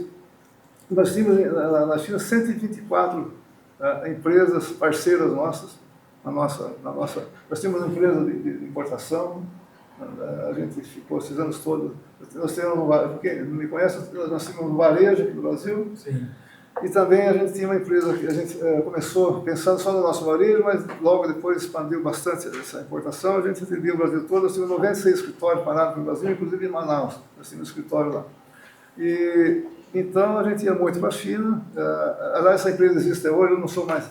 Depois de 46 anos, eu me desliguei totalmente do varejo. Hoje nós estamos em outros negócios. Mas, então deu para acompanhar esse crescimento monstruoso da China dessa maneira. O povo extremamente motivado, feliz, trabalhando e ganhando dinheiro. A China tem hoje o Brasil de rico. São 1 bilhão e 400 mil habitantes, tem 200 milhões de chineses ricos. Eles vão se você for na loja da Louis Vuitton em Paris hoje, nós chegamos lá, eu, Gustavo, entrar na loja, entra o chinês, o vendedor nem olha para a nossa cara, vai no chinês direto, ele compra mais do que nós, ele dá mais dinheiro. É verdade, estou falando, é sério. Então você olha a cidade chinesa, uma coisa de louco você vê aqui. Né? A maravilha que é, tudo acontece rápido, eficiente. Então a China tem hoje essa multidão toda trabalhando e produzindo. E nós, nesses 25 anos, o que está sendo feito no Brasil? Plano de bolsa da família, bolsa não sei do que, bolsa não sei do que. O Brasil, daqui a pouco, não tem mais trabalhador. Gente que está produzindo. Nós precisamos acordar para essa realidade. As pessoas se contentam com R$1.000 por mês para não trabalhar. E a cadeia produtiva do nosso país está cada vez pior. E faz o bico no Uber que não interessa para ganhar um dia a mais. Isso, na hora de escolher o nosso candidato, votar na pessoa certa, aquelas pessoas que querem realmente um país, votar de novo a ser um país produtivo. Você vê agora, são medidas meramente políticas. Vamos fazer o 5x2. Para quê? Para ganhar votos. Você vai ajudar o país? Vai ficar pior. Vamos ser claros, vamos ser honestos, vai ficar pior ainda. Vamos trabalhar menos, produzir menos. Quem que vai pagar a conta? Essa conta aí do Bolsa Família, essas contas do Bolsa Gás, Bolsa não sei o quê, Bolsa para isso, Bolsa para aquilo, vai chegar uma hora, o Gustavo acabou de dizer, o endividamento vai estar em 80% do PIB. Daqui a pouco, estoura e não vai ter dinheiro nem para pagar mais o Bolsa Família. Então, essa é uma verdade que a gente não pode negar. Então, na hora que nós fomos escolher nossos candidatos, eu não estou falando de esquerda e de direita, não é essa a questão. É escolher pessoas que tenham competência realmente para fazer uma gestão preparado, eficiente. Exatamente. E aí cabe uma coisa interessante. Bom, o fulano foi um grande empresário do setor de lojas de departamento, dono da Seller. Então, gerou milhares de empregos e teve a oportunidade e viu esse crescimento exponencial que a China teve. A própria fantástico, mostra dois mundos, a comparação que está sendo feita entre os Estados Unidos e a China. É interessante assistir para a gente ver a velocidade que eles conseguiram, mas com certeza a disciplina e a ordem foram fundamentais para esse crescimento. E a gente vê hoje o progresso e o desenvolvimento que é feito lá. Agora, é muito importante que a gente tenha, sem dúvida alguma, os nossos representantes aqui da região metropolitana de Campinas, lá na Assembleia e em Brasília, porque a RMC, e a gente paga o preço disso, porque o bolo do recurso está lá, e um bolo bem grande do tributário. E se você não tiver o deputado da região, esse dinheiro vai para o deputado da outra região. Eu vou dizer um exemplo. Eu fui presidente da região metropolitana de Campinas. A nossa região tem 3,5 milhões de habitantes, igual ao do Uruguai. Aqui, nós temos, da alta complexidade, 400 leitos para atender todos os nossos municípios. O que é alta complexidade? São 3 atendimentos que é feito na saúde pública. Atendimento primário, que é o postinho de saúde do bairro. O secundário, que é uma média complexidade que alguns municípios têm. E o terciário, que é alta complexidade, são as cirurgias de especialidades. Na região metropolitana de Campinas só tem um hospital que faz isso, a alta complexidade, que é o Hospital das Clínicas da Unicamp, que atende o secundário e atende o primário. Ou seja, está completamente lotado, está completamente superlotado e saturado. E desde a época de 80, não tem no estado de São Paulo investimento em novos leitos de alta complexidade. O que acontece? Com exceção da cidade de Sumaré. A região de São José do Rio Preto, que tem 1.700.000 habitantes, quer dizer, é metade que a nossa região, a metropolitana de São José do Rio Preto, o hospital de base de Rio Preto tem 800 leitos. Ora, por que a região metropolitana de São José do Rio Preto, que é metade que a nossa, tem o dobro de leitos da alta complexidade? Porque lá, no passado, tinha deputados que lutavam por aquela região e levaram os leitos para aquela região. E aqui nós não tivemos deputados para lutar por nós. Então, essa é a importância. Aí, quando a gente se depara com uma pessoa que precisa de uma alta complexidade, não tem dinheiro, não tem o plano de saúde, e a gente precisa encaixar essa pessoa, e aí é o gesto de solidariedade, de fraternidade, de caridade, que a gente tem que ajudar, vai para um sistema CROSS, que é um centro de regulação, que o Estado vai ver aqui, para ver quando que ele vai conseguir encaixar essa pessoa para a Unicamp. Então, nós, ainda que somos privilegiados, que temos o plano de saúde, tudo bem. Agora, e às vezes uma funcionária nossa, uma colaboradora, uma pessoa mais humilde que não tem essa capacidade. Aí como é que a gente faz? Fica esperando semana, meses, anos até morrer, porque a doença não tem hora para chegar. Então, isso é apenas um exemplo do qual a gente está aqui como cristãos, que a gente tem que defender, que a gente tem a oportunidade de ter saúde pública de igualdade para aquelas pessoas que não têm condição de ter uma saúde pública como muitos de nós pagamos caro. Até pagamos 2 vezes, pagamos imposto para ter isso, mas pagamos caro para ter um plano de saúde e a gente precisa ajudar. Muitas vezes aquela pessoa que trabalha na nossa casa e não tem, e o filho dela precisa de uma cirurgia e ela não tem, precisa da mãe dela que precisa fazer uma cirurgia, não tem. E alta complexidade no Hospital das Clínicas do Unicamp deveria ter. Aí depois de muita luta, eu fiz o governador Tarcísio ganhou a eleição em 2022. Aí eu, como presidente da RMC, fiz um jantar na minha casa e convidei o governador e os prefeitos da RMC. Como o governador não conhecia muito o estado nosso, porque veio de Brasília, nascido no Rio de Janeiro, falei, governador, nós temos umas pautas dos prefeitos. A nossa pauta principal é a gente ter um novo hospital, o Hospital Metropolitano. Porque nós não podemos ter só esse número de leitos, porque nós, enquanto prefeitos, sofremos com a nossa população que precisa da alta complexidade, que é a especialidade. Aí ele falou, Gustavo, nós vamos fazer, chamou o Eleusis, que é o secretário de Saúde do Estado, nós vamos fazer uma avaliação para ver o número de leitos e a gente vai fazer essa avaliação para ver se tem essa necessidade. E aí, depois de muitos estudos, ele anunciou agora o Hospital Metropolitano, o Dário, que hoje assumiu o meu lugar como presidente da RMC, já doou o terreno, então o Dário Sade doou o terreno. Nós vamos fazer um novo hospital, um investimento aí de mais de R$500 bilhão. O governador vai fazer um outro hospital aqui em Campinas para atender e a gente dobrar. Mas olha quanto tempo a gente perdeu. 2022 você falou isso? Eu falei no jantar com ele em começo de 23. Olha quanto tempo a gente perdeu porque deputados daqui não defenderam. Eu ainda falei, o governador, não dá mais para a gente chegar em São Paulo e a gente tem aquele trânsito que para toda a nossa mobilidade, porque é inviável. Se a gente tem uma reunião, hoje eu tive uma reunião em São Paulo com o secretário de Educação, Renato Feder. Eu saí de Jaguarino às 7h30 para chegar às 10 horas da manhã lá. Quer dizer, um trajeto que deveria demorar 1h30, demorou 2h30. Falei, governador, não dá, nós precisamos ter mobilidade. Vamos retomar o trem de alta velocidade. Ele falou, não, Gustavo, não fecha a conta, o trem de alta velocidade não fecha a conta, vamos fazer um estudo para um trem de média velocidade. E, de fato, aquele sonho que nós tivemos de ter o trem-bala, e nós tivemos a oportunidade porque o Brasil teve os 2 maiores eventos do mundo no Brasil, que foi a Copa do Mundo de 14 e as Olimpíadas de 16. Aqueles momentos, a gente foi criada até uma empresa pela Dilma, que era a empresa do trem de alta velocidade, Campinas, São Paulo, Rio de Janeiro. Mas os trens chineses, que são uma maravilha, aquela conta não fechava. E o Tarcísio quebrou um paradigma desde a década de 50, de Juscelino Kubitschek, que escolheu o modal brasileiro. Ele abandonou o desenvolvimento das nossas regiões através das estradas de ferro, a Mogiana, a Sorocabana, a Companhia Paulista, e escolheu um modal, a troco dos interesses das multinacionais, rodoviário.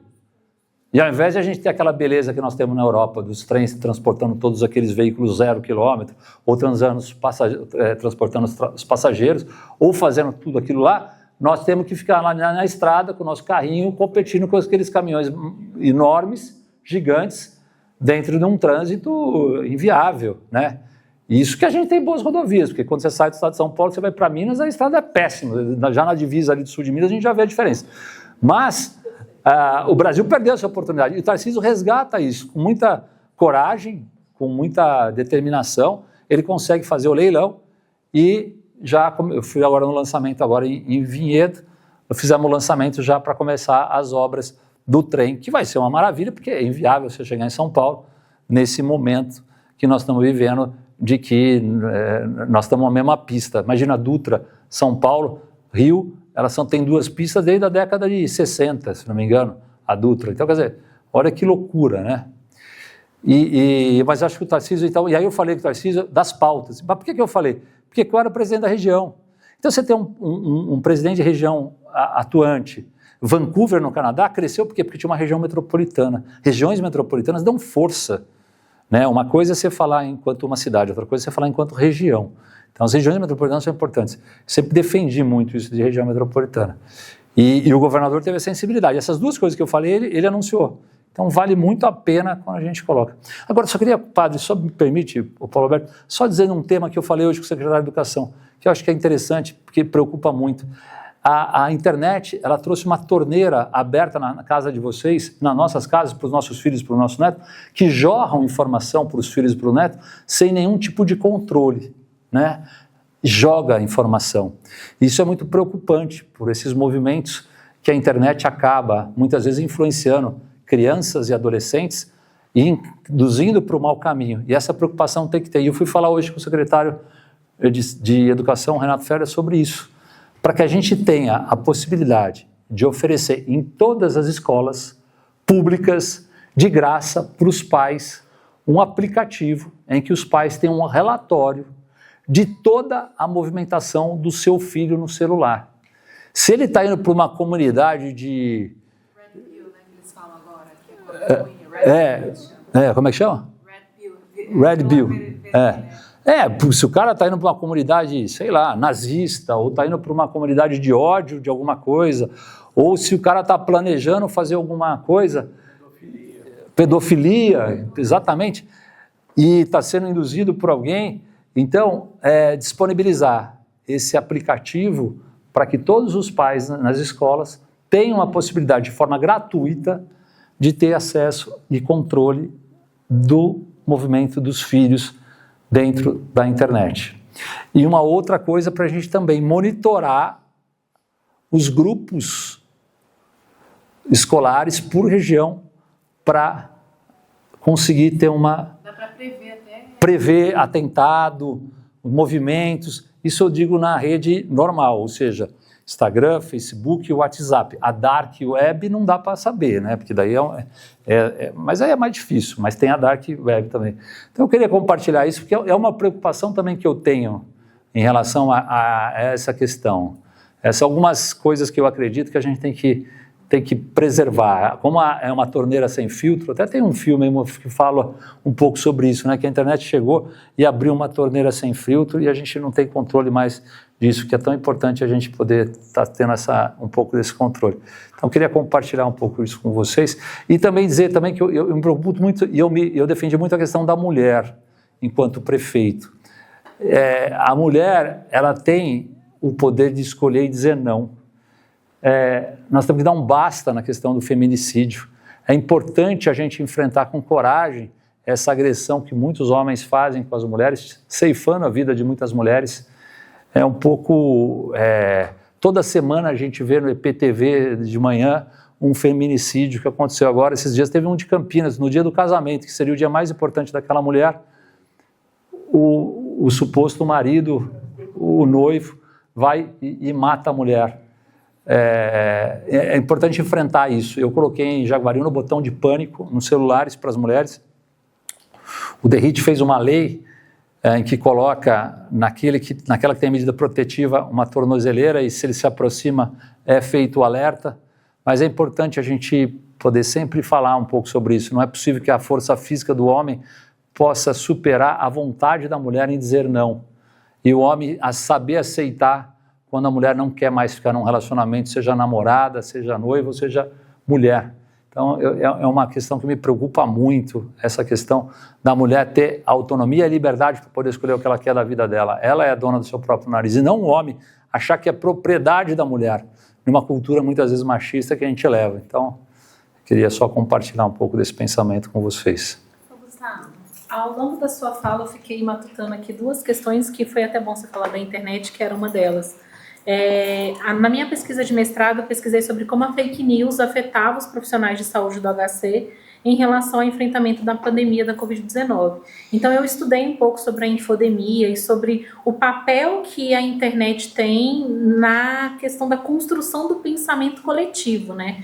E quando a gente fala de política, isso é uma coisa que antigamente um político tinha que ter uma equipe ali de marketing, hoje em dia você não consegue se eleger se você não tiver um posicionamento ali nos meios digitais, né?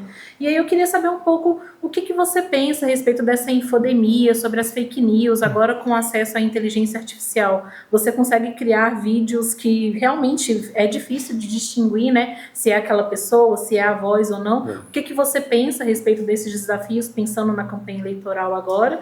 E a segunda questão é que eu tenho uma casa de repouso, então eu penso muito sobre o envelhecimento, e agora tem a Política Nacional de Cuidados, né? E eu queria saber um pouquinho sobre o que você pensa, porque assim, o envelhecimento, todos os países estão passando por um processo de inversão da pirâmide etária, só que o Brasil, esse processo está sendo muito rápido, ao contrário de países da Europa, que teve um momento ali para meio que se preparar, e eles não conseguiram muito, né? Mesmo tendo dinheiro e todo o conhecimento. Eu queria saber um pouco como que você vê isso a nível de Brasil, assim, como que a gente consegue fazer com que não só o Brasil, mas o estado de São Paulo, a região metropolitana de Campinas, possa fornecer mais qualidade para a população idosa. Sendo inclusivo, quer dizer, você dando a oportunidade dos idosos participarem da sociedade de maneira inclusiva, respeitando, dando a possibilidade de acessibilidade, de mobilidade. Jaguariúna ganhou o selo de Cidade Amiga dos Idosos, e a gente fez parte de um programa chamado Cidades e Soluções. 5 cidades brasileiras são cidades que têm o selo Amiga do Idoso, pela Organização Mundial da Saúde. 4 no Sul e uma na Sudeste. A única do Sudeste é Jaguariúna. Mas por quê? Porque a gente colocou o idoso, quando ele chega na fase depois da idade do idoso, ele precisa ter a convivência. E muitas vezes, dentro de uma sociedade ali, não tem oportunidade.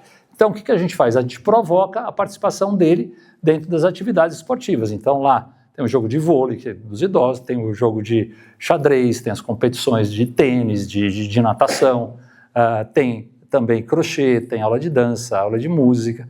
Então a gente insere ele dentro da sociedade, não como excludente, mas sim como uma forma participativa, como você bem colocou, a inversão da pirâmide. A medicina avançou tanto, a conscientização por uma melhor alimentação também já afeta essa categoria de pessoas que buscam uma melhor alimentação, atividade física. Então, tudo isso prolonga e dá a longevidade. E aí a gente tem a oportunidade de ter essa forma inclusiva, porque um dos grandes fatores, pelo menos é o que se lê, do Alzheimer ou da demência, é a falta de atividade. Quer dizer, a musculação do nosso cérebro, ela é fundamental. E para isso, a convivência, a socialização, a prática de atividades esportivas, isso foram políticas públicas que eu implementei para essas pessoas que muitas vezes não têm um parente ou muitas vezes estão sozinhas. E através da Casa Dia, eu criei lá uma casa chamada Casa Dia do Idoso, aí então foi com o governador na época que a gente trouxe esse programa, e aí eu amplifiquei esse programa para todas as comunidades da nossa cidade de Jaguariúna, e a gente conseguiu motivar. Eu acho que é isso, é da alegria de viver para essas pessoas. Aí a gente também a gente fazia os bailes, ainda até hoje lá faz os bailes da terceira idade. Tem muito mais mulher que homem, porque o homem morre muito mais rápido, né? Então sobrava mulher, a gente precisava contratar free dancer lá para dançar com a turminha lá. É bem legal, eu acho que é um pouco disso, a gente dá vida para as pessoas idosas e a gente respeitar dignidade. É engraçado, né? Nos Estados Unidos você vê idoso trabalhando no McDonald's. Você vê o idoso valorizado. Aqui não tem muito valor, né? Do trabalho para o idoso que quiser trabalhar. Lá eles trabalham normalmente. Era isso que eu ia falar. O Brasil, como o mundo, está se tornando assim, idosos, tendo menos gente, né? Gente jovem, mais idosos. As empresas, tem gente que quer continuar trabalhando, tem idosos saudáveis, que sabe a experiência dos que, por exemplo, um contador, um advogado, ele tem uma bagagem de experiência muito grande, sabe? E o Brasil joga fora isso. Joga fora. Desperdiça. A geração que não para em empregos, tá? Sendo que poderia aproveitar essa... Para isso que você precisa do deputado. O deputado fazer leis para poder... Japão, eles têm o maior respeito com os idosos, tá? É um exemplo de sabedoria. Né? Eu acho que falta essa cultura também. Os idosos são sábios, porque vivenciaram e podem compartilhar. E o Brasil joga fora isso. É mais barato que estagiário. Foi fulano. Tem um outro problema relacionado à idade. Nos Estados Unidos, o trabalho é livre. Entendeu? As pessoas podem trabalhar 3 horas por dia, 2 horas por dia, 4 horas por dia. Trabalha quantas horas? Paga por hora. Quantas horas ele acha que deve trabalhar. Infelizmente, o nosso sistema aqui, o governo aqui se envolve demais numa área que deveria ficar distante. As pessoas, patrão e empregado, devem resolver os seus problemas. Ter liberdade de resolver os seus problemas. Hoje nós não temos liberdade nenhuma.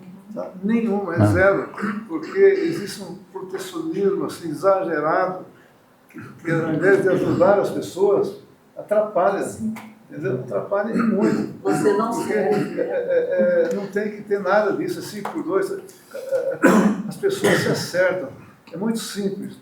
Nos Estados Unidos funciona por quê? Porque você trabalha, seu salário é hora trabalhada, acabou. Pega o seu mínimo aqui e estabelece, olha, o mínimo são X horas por semana, tantas horas por mês, dividido por hora, isso dá tanto, X a hora. E acabou. As partes se resolvem semanalmente. Quando isso mais rápido. Quando isso acontece, quando as pessoas têm liberdade, sabe o que acontece? O respeito dobra o respeito, porque lá nos Estados Unidos, se a funcionária chegar no seu patrão, no seu empregador, dizer, olha, essa semana aqui eu termino, porque eu tenho vou para outro lugar que eu vou ganhar mais, ela vai embora, não tem que dar aviso prévio, que tem que avisar não sei quanto, que tem que fazer isso, que tem que fazer aquilo. É muito engessado o nosso sistema. Lá é liberdade total. Por exemplo, eu tenho lá uma funcionária que trabalha, eu tenho um apartamentozinho lá em Miami, tem uma funcionária que trabalha comigo. Estou lá um dia lá embaixo da portaria do prédio, ela chegou lá, eu estranhei. Espera um pouco, ela tem um carro melhor que o meu. Ela chegou de Mercedes. Não, ela chegou de Mercedes. E ela é uma jovem senhora que trabalha fazendo limpeza nos apartamentos. E ganha por hora, né? E ganha por hora, eu brinquei com ela. Eu falei, olha, que legal, tudo. Se eu fosse carro, eu não comprei, faz tempo que eu tenho. É a livre negociação, é pagar por hora. trabalha pra caramba, mas ela vai só quantas horas? 4 horas. Por quê? Porque ela vai, depois ela sai, ela vai almoçar, e depois ela vai trabalhar mais 4 horas em outro lugar. Entendeu? Então, é assim que funcionam as coisas. E aqueles que querem ganhar mais dinheiro ainda, porque está precisando ganhar mais, porque quer fazer um pé de meio, quer comprar outra Mercedes, vai trabalhar mais 4 da noite em outro lugar ainda. É problema dele. Você pode estar com saúde, está com gás, está com energia, vai aproveitar e vai ganhar dinheiro. É isso aí. Então é assim que funcionam as coisas. Você tem liberdade, né, para fazer, para trabalhar. Não tem um governo que está, não, você não pode isso, você não pode aquilo. Aqui é uma coisa, está demais. Hoje o empresário sofre muito, porque ele está engessado. Ele vai fazer alguma coisa, eu vou aumentar o salário, mas se eu aumentar aqui, se eu aumentar para essa pessoa, tem que aumentar para todo mundo, porque senão eu vou ser enquadrado, eu vou ter 50 reclamações trabalhistas dizendo que equiparação salário. Então, não existe isso. É competência, eficiência, trabalho, e ganhou e acabou. Né? A qualidade de vida também. Qualidade de vida, melhor. A última declaração do presidente do Tribunal Superior do Trabalho, você viu o que ele falou lá? Que tem que tomar partido mesmo e tem que chamar os juízes vermelhos para proteger os trabalhadores. Poxa, e ele que deveria ser, pelo menos ali, o equilíbrio, o ponto de equilíbrio já é pendente. Aí, na época, a gente estava ajudando a campanha do Tarcísio, chegou a ser prefeito e tudo mais. E na época ele me apresentou você, falou, você estava para ser candidato. Ele falou na época, ó, esse cara que vai chegar, vai longe. Né?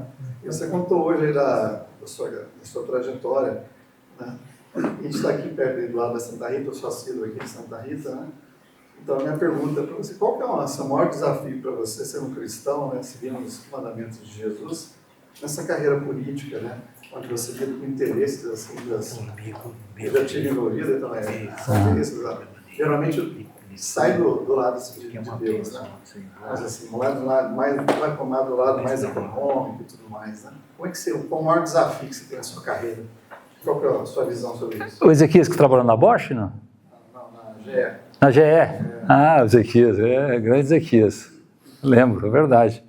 É um amigo, gosto dele. Bacana. Eu Gustavo, lá que entrou a questão política do senhor.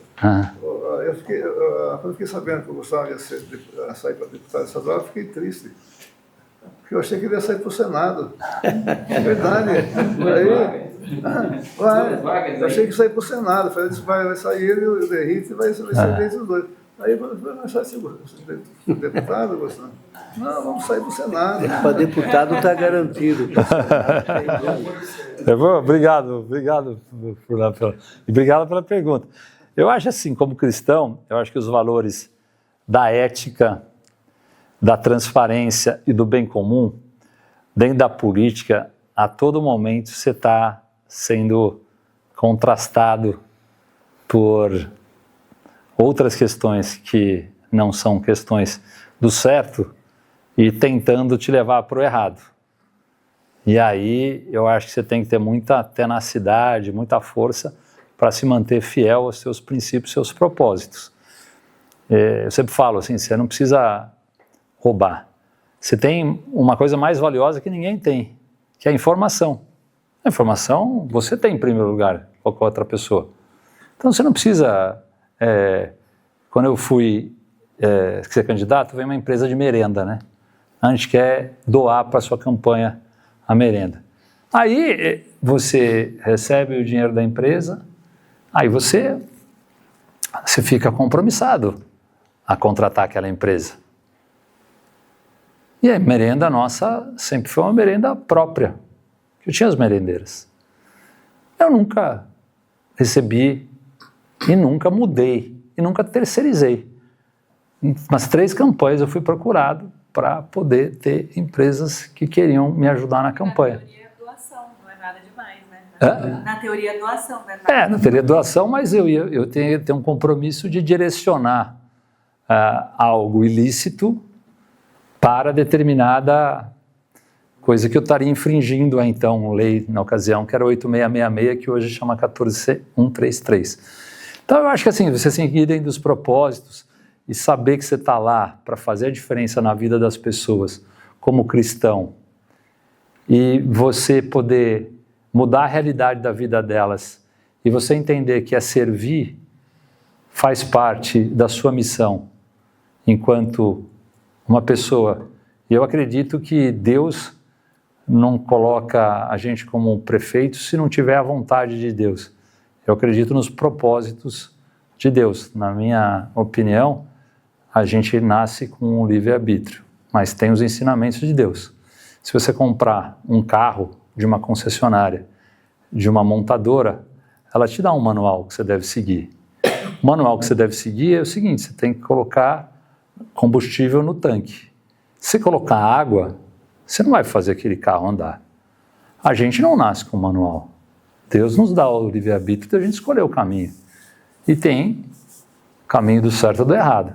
Eu acredito que se eu seguir os ensinamentos de Deus, fizer o certo, fizer as coisas corretas na minha visão, o meu futuro vai chegar.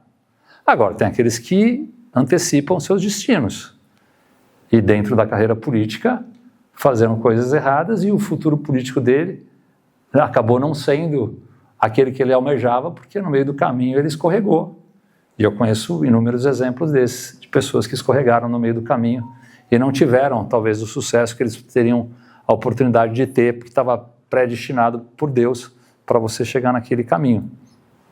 Então eu procuro seguir o caminho do certo, o caminho do bem, e tenho isso como um propósito. E aí eu acho que é uma questão de você ter uma vocação, e eu acho que eu sou vocacionado para a política e aproveito isso para utilizar como uma coisa do bem.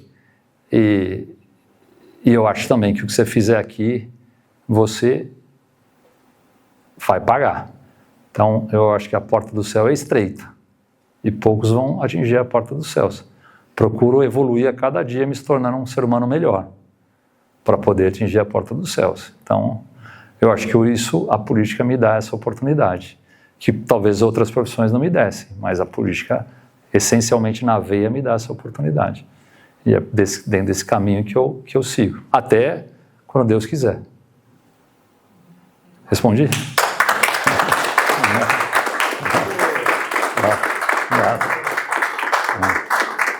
Agora, como diria meu marido, encerra porque aplaudiu, tá? Então, fazer que nem eu... A última pergunta é assim: por que você não seguiu a carreira de jogador de goleiro? Fui goleiro do Guarani, é verdade.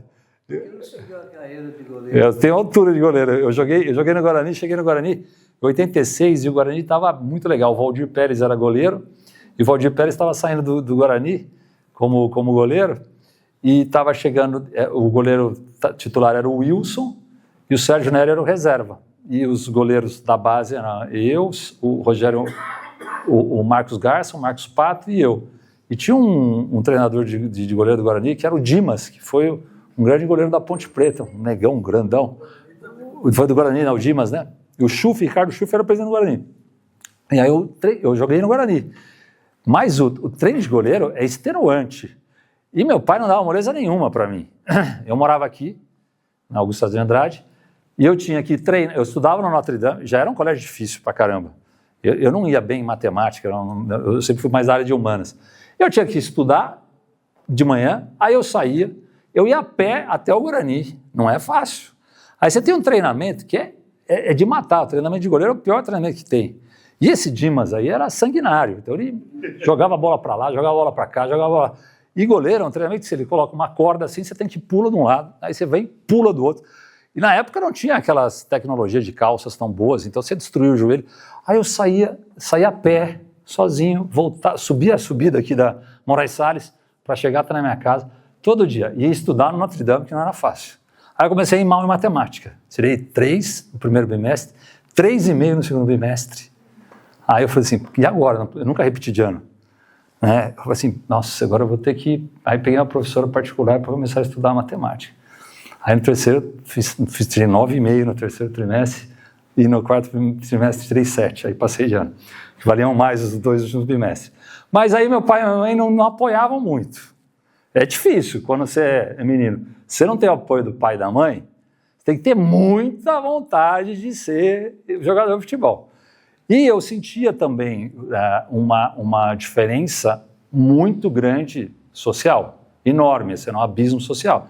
Eu vi os meninos dormindo embaixo da arquibancada, é um choque cultural. Então, eu acho que eu não caminhei como goleiro por eu não ter tido apoio. Se eu tivesse, eu preferia muito mais estar sendo jogador de futebol do que... Eu adoro futebol, né? Então, foi um pouco por isso. Mas, gente, muito obrigado pela gentileza e foi uma alegria estar com vocês. Boa noite.